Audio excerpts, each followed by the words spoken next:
అసలు మొగళ్ళ బతికి ఇంత దారుణంగా తయారైతుందని అనుకోవట్లేదండి. యాక్చువల్ గా బండి భగీరథ్ ని అరెస్ట్ చేయాలి, ఆయన చంపాలి, ఓడు ఉరిశిక్ష చేయాలంటుండే. అసలు ఏం చేసినాడు తప్పులు? పోక్సో పోక్సో పోక్సో అంటారు. పోక్సో చేసి ప్రతి ఒక్కరిని కూడా జైలు చేస్తారా? అది ఫస్ట్ ఆఫ్ ఆల్ మీకు ఏ సెక్షన్ లో అరెస్ట్ చేస్తుండ్రో, ఏ సెక్షన్ అరెస్ట్ చేస్తలేదు, అసలు ఏ సెక్షన్స్ పెట్టింది పోలీసులకు తెలవాలి కదా. సెక్షన్ 11-12 ఏం చెప్తుందండి? సెక్షన్ హరాస్మెంట్ చెప్తుంది. అరే భయ్, ఫస్ట్ ఎవరైతే అరెస్ట్ చేయాలని ఇప్పుడు నీకు బండి సంజయ్ పాజిటివ్ గా, ఆయన నెగిటివ్ గా ఎవరికి మాట్లాడలే. ఒక మగవానికి ఒక ఆడదానికి తీరులో మాటలు మాట్లాడుతున్నాం. యాక్చువల్ గా section 11-12 below 7 years punishable offences.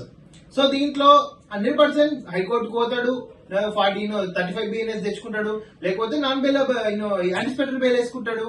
అసలు ఫస్ట్ సెక్షువల్ హరాస్మెంట్ అంటే ఏంటి, అంటే ఏంటి, అటెంప్ట్ రేప్ ఏంటి, అటెంప్ట్ సెక్స్ ఏంటి, సెక్స్ అంటే ఏంటి ముందు తెలియాలండి. యాక్చువల్ గా వాన్ అరెస్ట్ చేయి, వీన్ అరెస్ట్ చేయి అనేది మామూలుగా వాళ్ళ స్టఫ్ కోసం చాలా మాట్లాడతారు.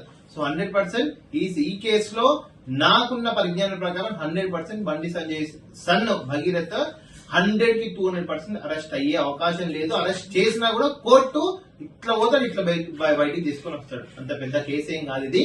ఇంకోటి అడుగుతున్నా, ఆడపిల్లలకి కానీ చిన్నపిల్లలకి కానీ వాళ్ళ తల్లిదండ్రులు బగ్గి అనేటోళ్ళకి కూడా యాక్చువల్ గా మీకు తెలియదా అన్న నీ పిల్ల అంతో తిరుగుతుందని, వాళ్ళు అప్పుడు గుర్తురాలేదా ఈ పోక్సో కేసు, అప్పుడు గుర్తురాలేదా ఈ rape case?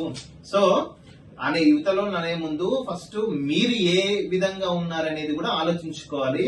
Bandi Sanjay sun 100-200% arrest అయ్యే అవకాశం లేదు. మాక్సిమం 99%.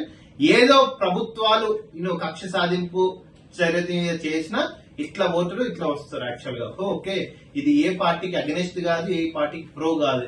ఇది ఒక ఆడపిల్ల గాని, ఆడపిల్ల వాళ్ళ ఫ్యామిలీస్ గాని పోక్సో రేప్ కేసు అనే పెట్టాల్సిన సందర్భం వచ్చినప్పుడు ఇవన్నీ కూడా మీరు ఆలోచించుకోవాలి. తల్లిదండ్రులు, ఎస్పెషల్ ఆడపిల్ల తల్లిదండ్రులు కూడా కేసు అంటే అదే కేసు ఏం పొడిషే ఉండదు. యాక్చువల్ గా ఎవరు తప్పు చేస్తే వాడే జైలుకి పోతాడు.